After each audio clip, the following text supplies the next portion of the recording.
Hello mga kaisla. Heto na naman tayo.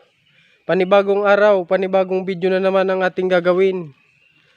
Nandito tayo ngayon sa pinagkukunan namin ng mga kawayan. Ipapakita ko sa inyo kung paano namin kinukuha yung mga kawayan at kung anong mga itsura nila. Heto sila. Ayan. Wow. Oh, ang lalaki nila. Ayan. Ito yung katawan niya, oh. Oh. Yan.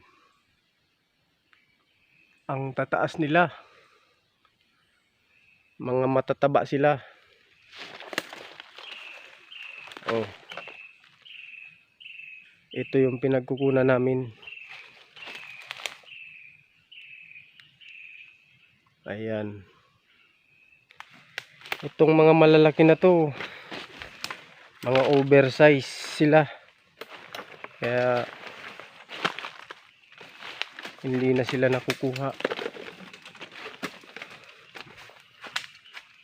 Yan. Butong ang tawag nito sa amin. Sa Tagalog kawayan at sa English naman natural bamboo. Yan. Napakatigas. Napakatuwid. Ayan.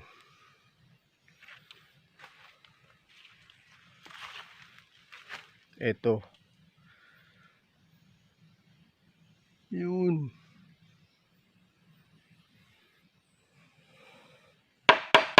Ang titigas na nila, oh.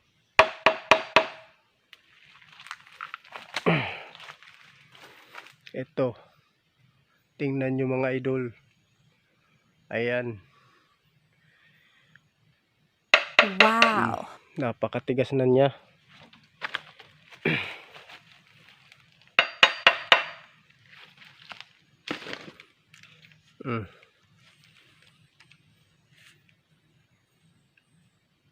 Siguro 2 kamay, hindi pa tumaano.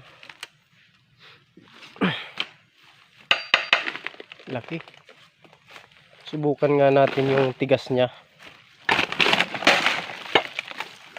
Kukuha tayo ng isa lang na malaki. Kasi gagawin kong patubuan ng pichay. Naku, tigas talaga. Ayan, oh.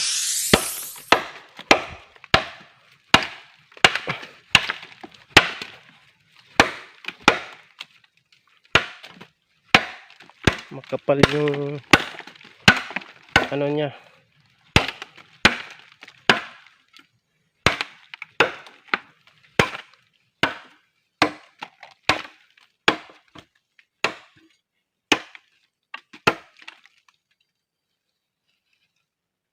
Ayan.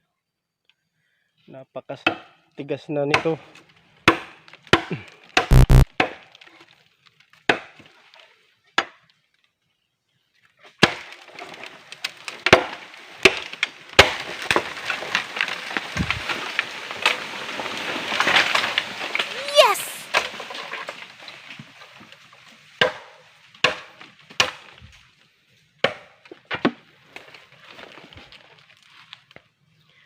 Ito, tamang-tama ito.